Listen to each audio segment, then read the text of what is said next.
La France compte 36 millions de sujets, sans compter les sujets de mécontentement. Cette phrase célèbre d'Henri Rochefort, un polémiste du 19e siècle, vous a peut-être inspiré, Gaspard Koenig. Vous, c'est 60 millions de révolutionnaires français, qui sont au cœur de votre livre, Le révolutionnaire, l'expert et le geek.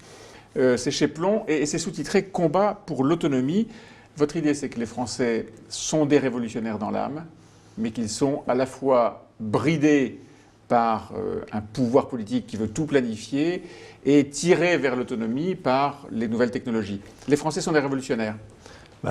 Les Français sont révolutionnaires et les révolutionnaires étaient des libéraux. Mais ce que j'ai voulu analyser, c'est au-delà de l'histoire, un peu les structures idéologiques qui sont au fondement de notre pays, des rapports entre l'État et l'individu.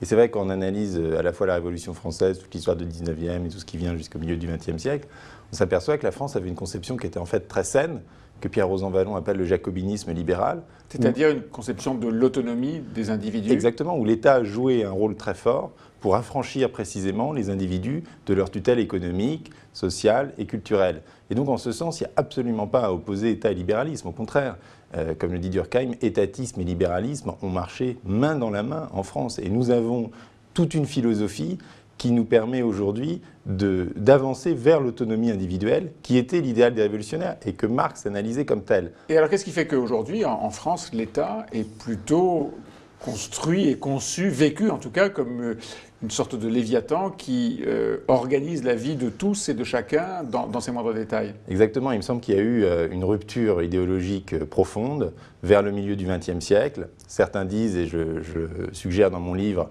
sous le régime de Vichy. Ouais.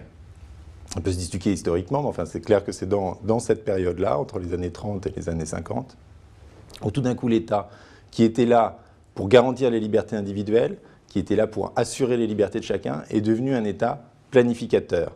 Un État planiste, c'était d'ailleurs une idéologie qui portait ce nom dans les années 30, le planisme, qui a été jusqu'au général de Gaulle, qui se voulait explicitement dirigiste, planificateur.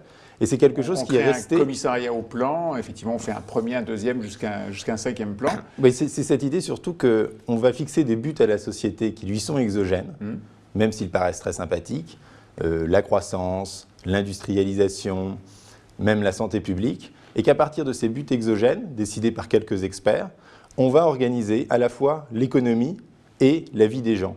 Et on peut être planiste dans un monde de privatisation comme dans un monde de nationalisation. Et on prend les gens en charge progressivement. On prend les gens en charge et surtout, il y a une notion qui est apparue, alors là, dans le droit français en 1974, c'est que l'État peut et doit faire le bien des individus contre eux-mêmes. Donc les protéger contre leurs propres désirs ou contre la propre conception qu'ils ont de leur dignité. C'est la ceinture de sécurité, par exemple, dans les voitures.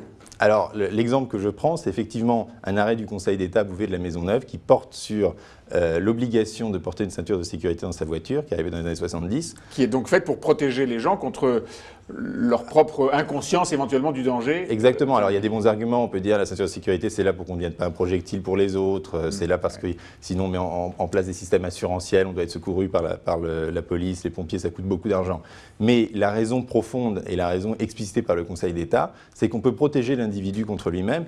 Et je prends l'exemple du New Hampshire aux États-Unis où la ceinture de sécurité n'est pas obligatoire. Et bien, devinez quoi, il y a autant de gens qui la mettent, simplement parce que les gens n'ont pas envie de mourir.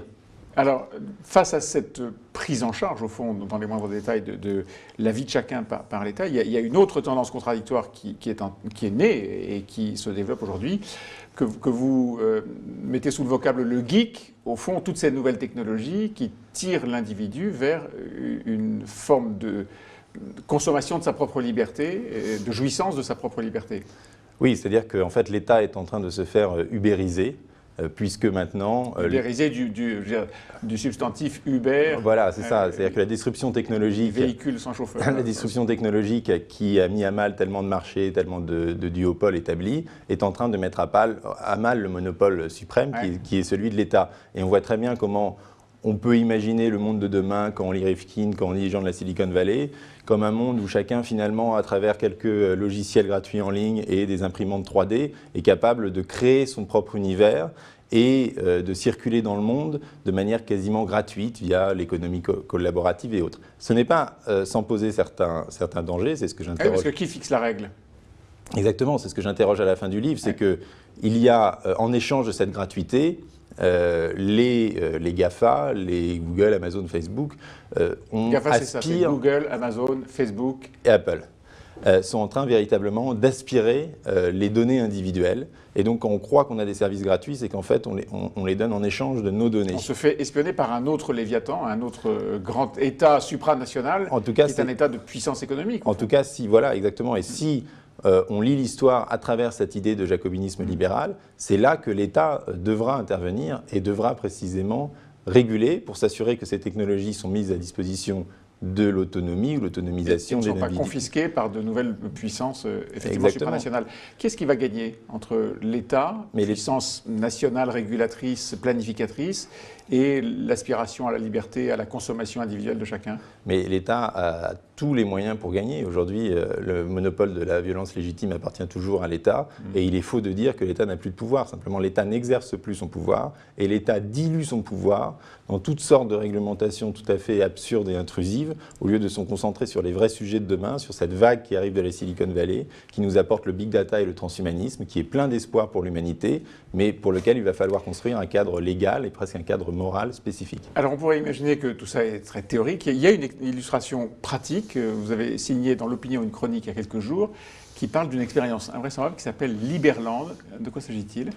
Alors le Liberland, c'est un économiste tchèque qui se battait contre justement le Léviathan de son pays et qui s'est dit finalement cette lutte n'est pas gagnable et qui a donc pris une sorte de terra nullius, c'est-à-dire une terre qui n'appartient à personne entre la Serbie et la Croatie de 7 km². Un bout de terre. Un bout de terre. Ouais. Et qui a décidé d'en faire une société parfaitement libérale, où par exemple les impôts ne sont plus obligatoires, mais comme le suggérait le philosophe Peter Sloterdijk, sont levés par crowdfunding, par dons, mais où l'État existe. C'est ça qui est assez intéressant, c'est que ce n'est pas une utopie libertarienne à laquelle moi je ne crois pas. C'est-à-dire que je pense qu'une société sans État, une société contre l'État est en fait une société très oppressive, très coercitive, parce que du coup l'individu, pour être membre de la communauté, doit être marqué, n'a plus aucune autonomie.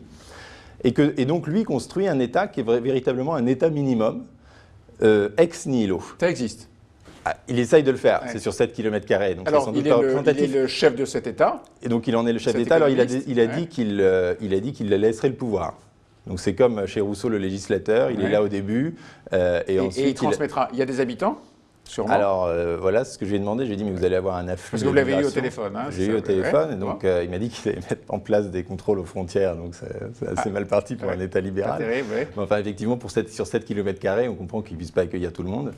Toute la richesse du monde, hein, la différence de ces pays qui craignent d'accueillir toute la misère du monde, on pourrait imaginer que toute la richesse du monde se mette là. Et donc il y aura une police, il y aura des relations diplomatiques, donc il m'a expliqué qu'il allait envoyer des ambassadeurs dans les différents pays du monde.